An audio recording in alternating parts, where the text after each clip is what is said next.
The best investor in your entire office is probably the woman who forgot her account even existed. It's not Danny, 2 desks over. Danny is currently refreshing a trading app through a cracked phone screen at a red light. Danny has made about 200 trades this year alone. He has strong opinions about lithium, AI stocks, and crypto. Then there's Priya in accounting. Priya made exactly 1 trade back in 2019. She bought a basic index fund, lost their password on a sticky note, and never logged in again. Guess which one is actually winning? Priya. Mand and I've spent an embarrassing amount of time watching people work incredibly hard to get poorer. Here's the uncomfortable truth that nobody selling you a $500 day trading course wants to admit. Building wealth might be the only job on earth where effort is a penalty. It's the one space where the more you touch your work, the smaller it gets.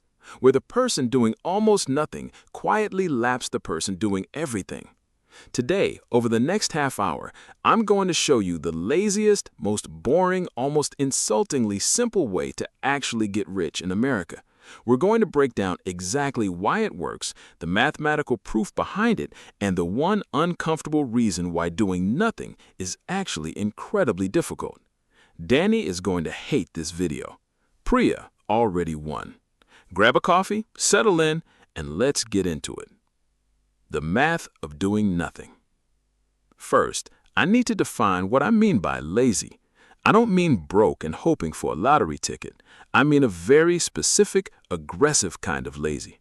The kind where you make 3 or 4 good decisions once, automate them, and then spend the next 30 years aggressively not touching them. Let's look at the receipts. Let's start with something that should make Danny very nervous, the SPIVA report. This report is published by the people who run the S&P 500, and it does something beautifully cruel. It takes every professional fund manager, people with Bloomberg terminals, teams of Ivy League analysts, and massive salaries, and checks if they actually beat the average market.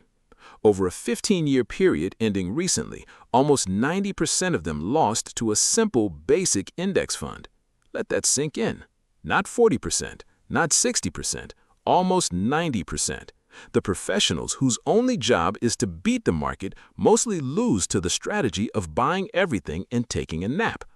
Okay, you might think, I'll just find the 10% who did win and invest with them. Nope. The same report tracked the top-performing funds from 2020.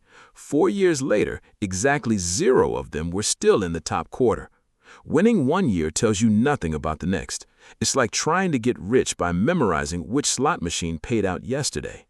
Which brings me to my absolute favorite story in all of finance. Back in the 1980s, a legendary manager named Peter Lynch ran the Magellan Fund. He averaged roughly 29% a year for 13 years. That is a Hall of Fame absurd number. But here's the punchline.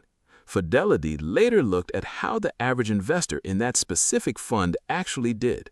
The average investor in the single best fund of the era lost money. How? Because human psychology is terrible at investing. People bought in after the fund went up because they got excited. And they sold after it went down because they got terrified. Every time they touched it, they bled money. The cost of handling your money. There's an old saying on Wall Street, your investment portfolio is like a bar of soap. The more you handle it, the smaller it gets. A research firm called Dalbar spent decades measuring this. They found that over a 20-year period, the market returned around 10.3% a year. But the average investor, they only earned about 9.2%. That 1% gap doesn't sound like much, but over 20 years, it means the market grew 22% more than the average person actually captured. People paid a fifth of their potential wealth just for the privilege of doing stuff. And the most expensive stuff you can do is trying to time the market. Let me prove this to you with one statistic that haunts me. If you invested $10,000 in the S&P 500 from 2003 to 2022 and went to sleep, you'd have about $65,000. Now imagine you tried to be clever. You traded in and out, trying to dodge the crashes. In doing so, you missed just the 10 single best days in the market over a 20-year span. Just 10 days out of 5,000.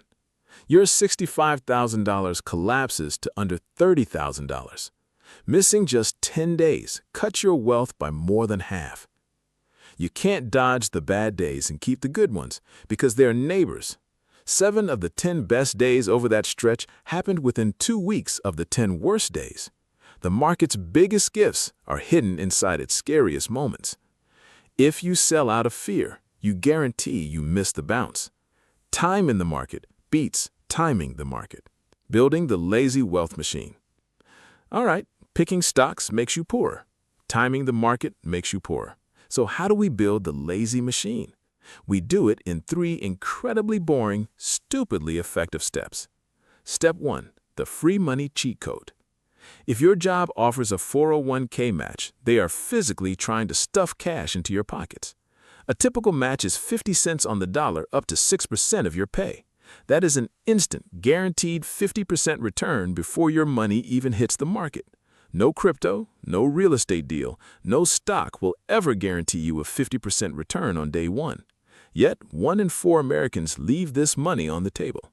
Step 2, the boring bucket. Once the money is in, what do you buy?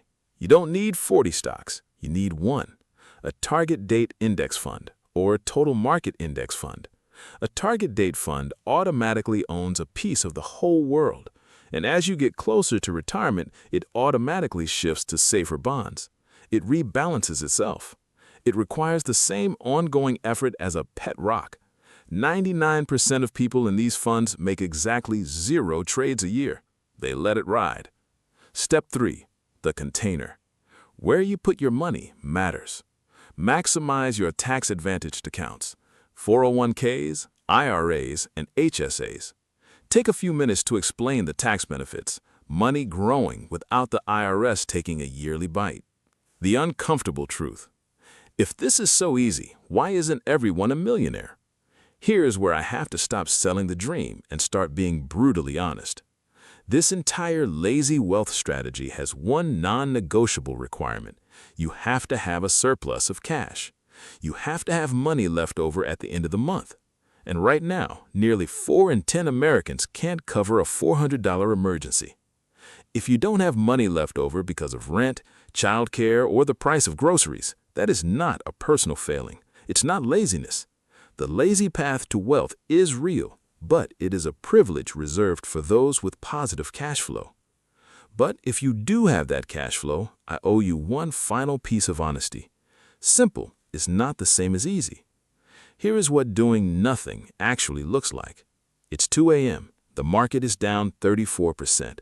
The account you spent 8 years building just lost $40,000 in 3 weeks. You're lying in bed, the app is glowing in the dark, and every news headline says the economy is collapsing. Your thumb is hovering on the sell all button. The entire strategy comes down to whether you have the superhuman discipline to put the phone face down on the nightstand and go back to sleep. That is the real skill. It was never picking stocks. It was never timing. It's not selling at 2 a.m. Wealth isn't a reward for grinding or outsmarting everyone. Wealth is a reward for restraint. Danny is going to spend the next decade working incredibly hard, stressing over his cracked screen, paying massive fees to underperform a basic index fund. Priya is going to find that sticky note in 2045, log in, and realize she got rich by accident on purpose. The market pays you to sit still. Be like Priya. Set it up once, forget the password on purpose, and go live your life. Thanks for watching.